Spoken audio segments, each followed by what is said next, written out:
So Straightforward Tech here with another one. Today we're going over the differences between building your own NR200P MAX versus taking a look at purchasing it outright from the Cooler Master Store, if you can. We're gonna go over the major differences. We're gonna go over what I did to get this here, as well as some problems that I ran into while putting this together, as well as at the end, trying to figure out who should go with the normal NR200P, as well as for those of you who are considering the NR200P MAX and why you should pick that one instead. All right, let's get going.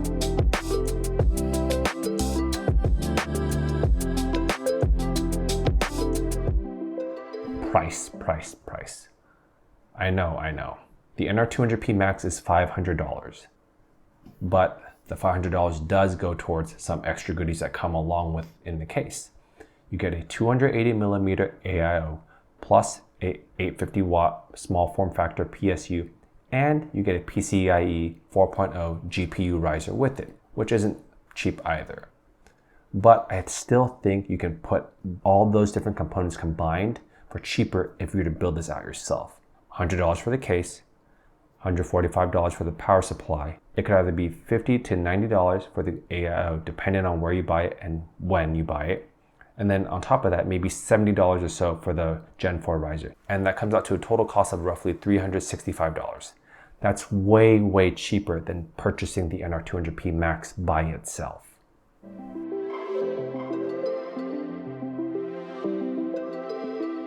In this section, we're gonna go over some issues that I had when putting this case together, okay?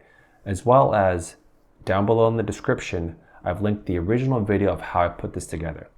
But if you have any questions or comments, please write them down below and hopefully I can help answer them for you. So as you can see here, all I'm gonna do is take this, flip it upside down. Right, so now you have the power buttons up here, and watch. As I tilt this around,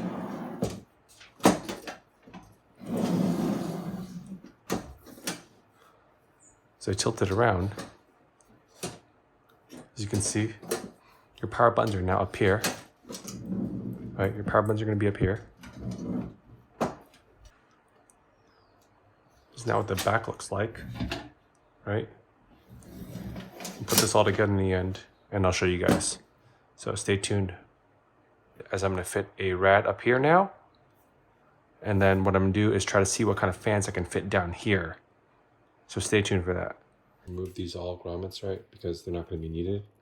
I'm just taking this last one out right here. So what's happening is I'm going to use this EK240AO.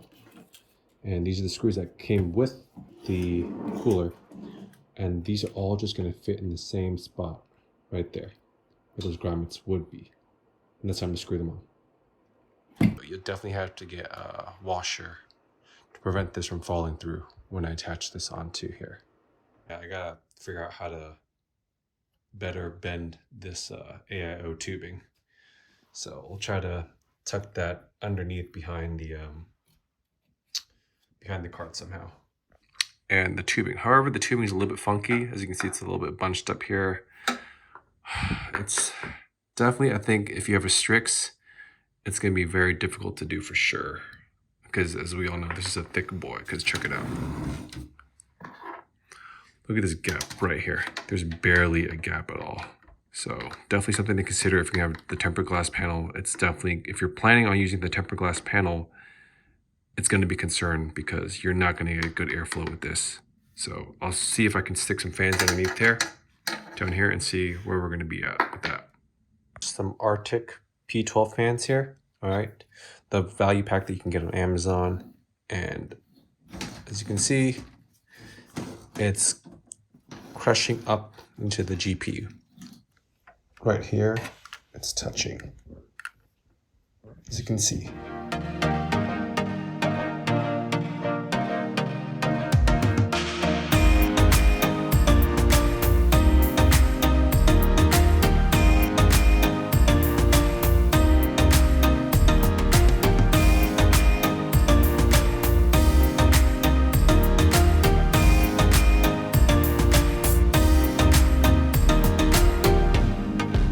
Putting this together, let's go over some benchmarks, all right?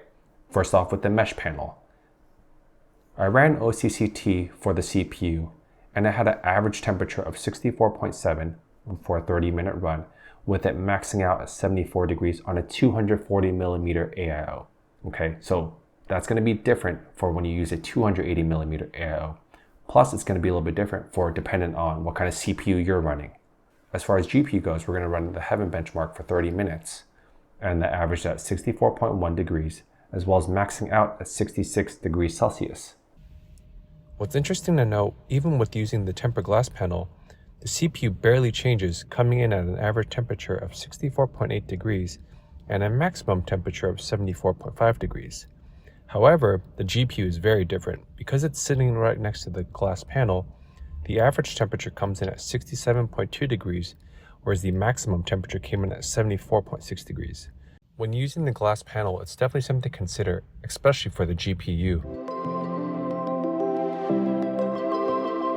To summarize it all up, I think the NR200P MAX is targeted at only specific people. People who do not have any components at all, whether it be a PSU or a liquid cooler, all right? Or the other camp, which is people who are trying to get into the ITX world, who have a big ATX and want a small form factor case in the end.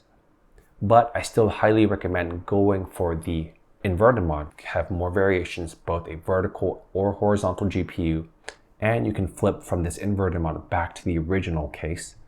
And then if you have old spare parts laying around already, you don't have to shell out extra money to get a $500 case. If you found this useful at all to you in any way, definitely don't forget to drop a like down below, as well as check out the video of how I did this in the end. I'll see you guys in the next one. Peace.